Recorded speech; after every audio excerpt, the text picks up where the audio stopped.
Hello, YouTube. Today we have Kolton Lawrence with what deck? RB. And you went what? 4-0. Oh my god. Shout out to Greg for bricking 2 games so I could get it. Everybody else was a good game. It was all close. Yeah. So First time in like ever. a year Yeah. since you've started like actually playing. almost 2 years now, competitively. actually. Yeah. So No. but yeah, I love I'm that. excited. First 4-0 and with the best deck in the game Yeah. right now. RB. Fuck. Yeah. But might as well get into it. What were your matchups? It was Pure Mitsurugi. Then it was what did I say it was there?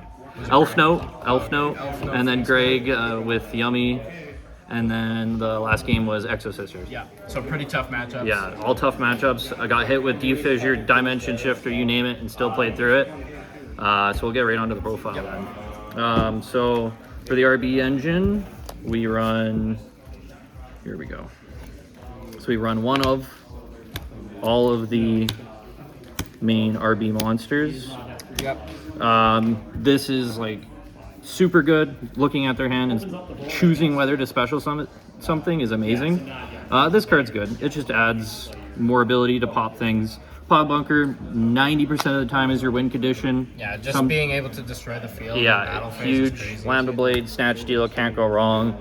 Spell Trap Negate, insanely good. And this can be also win con with Pile Bunker together as a 2-card combo. Yep. Burn for 15, have Pile Bunker under Brute, and win the game. The next up, we have all the spells. We obviously run 3 Sage Landings, Crazy. 3 Funk Docks, Yep. and 1 Operation Test. If you're an RB player, you know, Stage Landing, not once per turn, absolutely busted. Literally the best extender of any card in any deck ever. Just play it and continue playing. Destruction protection. Destruction protection, it's all not once per turn, so it's insanely good. And then Funk Dock, I run 3 because you don't want to not have any in the deck. It sucks seeing 2, but if they negate activation, you can activate it again because it can only activate it once per turn. But it has 2 effects, which are just really good. Summon from deck, etc., etc. And then we run both the traps. Yep. 100%.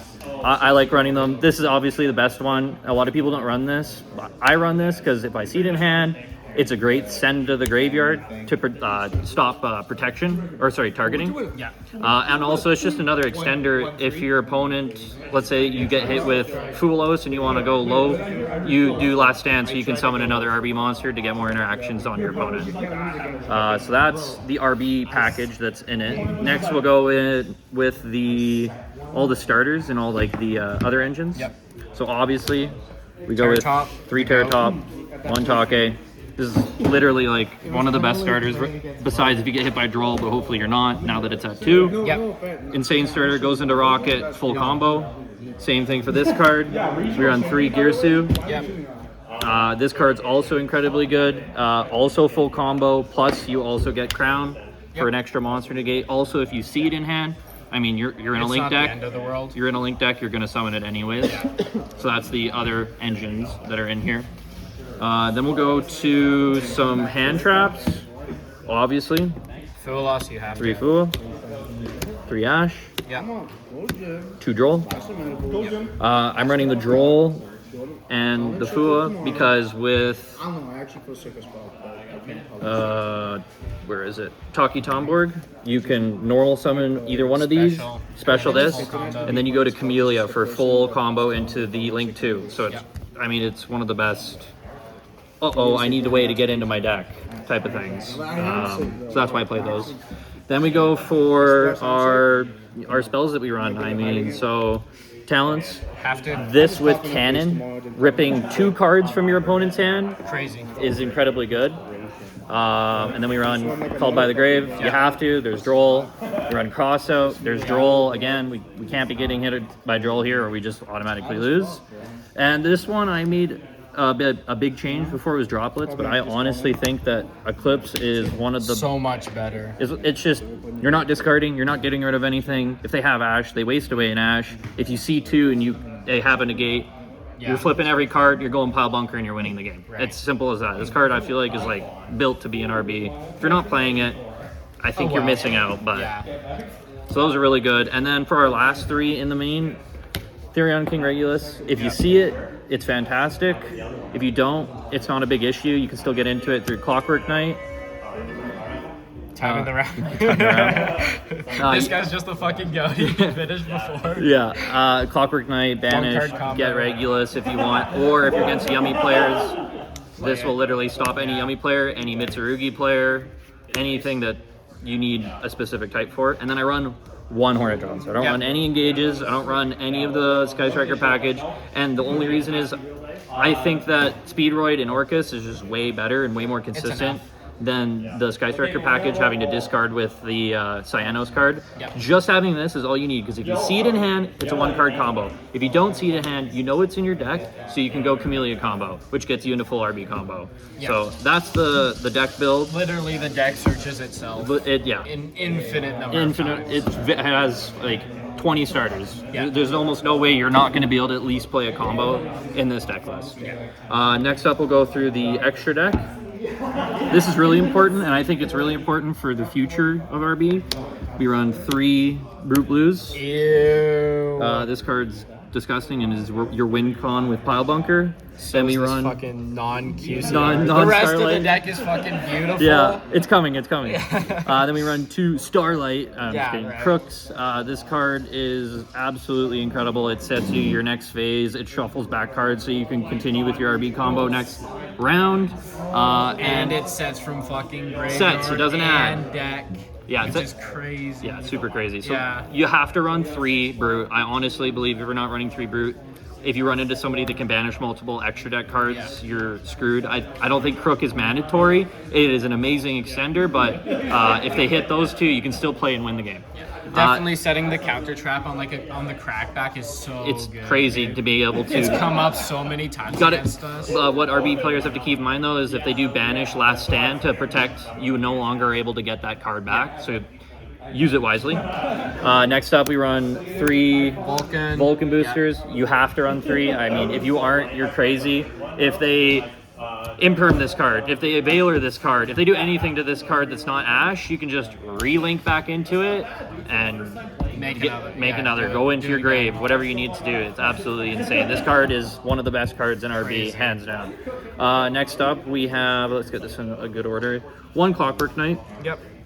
I mean, this is self-explanatory. It just searches Clockwork. It also is another starter if you have Operation Test and a 1,000 or less attack RB monster. You just go Clockwork Knight, Operation Test, summon, go into your Link 2. Now you can still get hit by Nib at that point, but you're playing the game at least.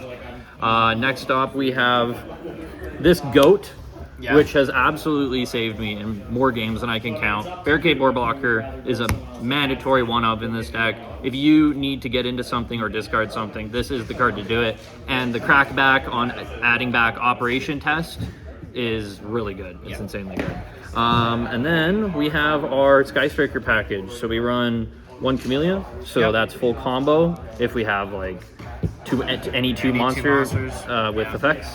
So we go Camellia, and then Camellia sends Hornet Drones. We then go into Kagari to grab Hornet Drones. We then put Hayate over Kagari, and then we put Amatsu over the token that we get back from Hornet Drones. Then we go into the Link 2. Lastly, obviously, with the Orcus package, you run 1 Galatea. If it gets hit, it gets hit. It's a good extender. And then I have, obviously, my tokens, which obviously are just tokens, but some Mecha Phantom Beast and some Sky Striker tokens. So that's the extra deck, and I feel like it mends really well. It is very compact. You might be able to adjust some RB cards, but I think that with how Yu-Gi-Oh's doing, 3-2-3 is really good. I think that's the best. That's like the best ratios. And then lastly, the side deck. The side deck's very interesting. So for going first, I have Prosperity, so we can dig in for Called By or other things that I'll bring up. 1 Raigeki. 1 sounds crazy, but you just need a card that can be thrusted. Are you playing Illusion Gate? Not playing Illusion Gate, no. Would you cut Illusion Gate for that? Probably not. I think Raigeki is better. Okay. Then, because I already paid my life points, so paying more means that I might not be able to get my combo. That's fair. Then we run 1 Lightning Storm, again, so you can thrust it. 1 Harpies, again, a thrust target. 1 Thrust for being thrust. That is my hold on, what am I doing here? Sorry. That's for going second. Those right here. This is for going first. And this is all for going first. So Product Prosperity is going first. so you can get into all the things you need. Yep. Next up, we have the obvious one of Solemn Judgment, an anti-spell, because why not, and Strike. Why one strike? Because you can't have 2 Solemn Judgments. I'm contemplating on Warning, but I think Strike's the way to go for a lot of the decks right now. That's fair. And then the other little bit of going first or second, depending on who you're against. Aurelia. I have 2 Parelias. Who knows when you're going against a Vanquish Soul? It's good to keep it in, or any other deck that just summons from hand. Neocraft, Elf Note, a lot of other decks. And then the sauce. So we run 2 Gravekeeper's Inscriptions. This deck does not activate cards in the graveyard. Yep. Ever. At all. Not a single time. The only one it does is Last Stand, and if you've activated this, you're not sending Last Stand to the grave. You're sending Stage Landing. This shuts down a lot of decks, and it allows your Draco's deck. Tail specifically. Yeah, too. it kills Draco Tail. It kills. It doesn't. Branded also doesn't like it. Yeah. Which is really good. I want to get run 3. I just don't have 3. Yeah. I'd probably cut the crazy Probably enough. the Solemn. The Solemn or the anti-spell, because Really, the anti-spell. the reason why I don't think I want to keep the anti-spell is for the last 3 cards. Our boys, My go. the Wicked Avatar. This was actually in the last 4-0 deck profile with Anakin. Yeah. Shout out to Anakin. So we and him are running Wicked. We RB love black balls. RB does not need to normal, so you side out the Gearsus. You make all the way up to the Link 2, and then you get rid of all your guys, because now your Cutter and all your other cards are nearly useless. Yep. You summon this. Now your opponent can activate And yeah, spells you- or traps for 2 turns. You pass on this plus Brute, right? No, so then you go from the Link 2 and the Avatar into the Crook. So you can set the trap. You actually can't go into Brute unless you have a really good hand. If you have a good hand, you can actually have this out plus Crook plus Brute plus 1 interaction. God damn. Even Regulus, depending on how your hand is. So Yeah. good luck ever playing through it. But absolutely, Wicked Nuts. Avatar Insane. is disgusting if you see it. Again, you have to see it. So it's, Well, I mean, yeah, you're playing 3 plus Prost. yeah. So, there's ways. There's ways. But you that's can- why we're running. That's why I want to run 3 of these, because it Yeah. hits at all the things that are hard for RB Deck. Yep. to go against, and then we'll go back into this just because I forgot it. Again, Thrust for going second, Feather for going second, Lightning for going second, and Raigeki. Yeah. And that is my deck profile. I feel like I did really good against all the decks today.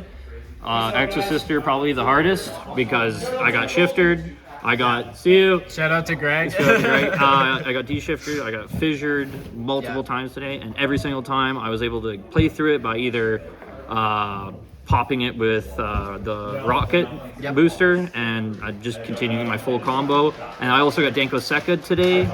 Again, I tried to rocket it, I got negated, and then I just went right into Driller to pop it, saved the Driller, it went full combo in 1 game.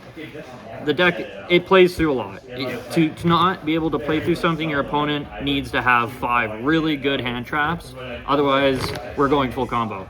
Just to know, Droll kills this deck, and Fua kills this deck. Yep. That's about all I can say. Is if I let Fua or Droll resolve, I'm not putting up a very good board. But with it at 2 and having crossout called by and anti-nib with cannon, being able to summon nib from your opponent's hand means that a lot of the time you're not getting nib. Yep. And the way I built this deck is I'm trying to get to cannon within 4 summons every game. That's my goal. If I can't, then I'll try to do what I can. But I'm always looking for nib. Nib doesn't kill RB, but it does. It definitely hurts. It hurts 2 interactions, which sucks. But other than that, this deck does really good against every deck besides Dracotel and Branded. Yep. That's why I have some really heavy side cards like Wicked Avatar and Gravekeeper's Inscription. Any further comments, shout outs, or Give us more RB cards. That's it. Just More RB give us an cards RB for that Navi. says you have to attack Brute, and I'll be happy. yeah. But, All right, yeah. deuces. Peace.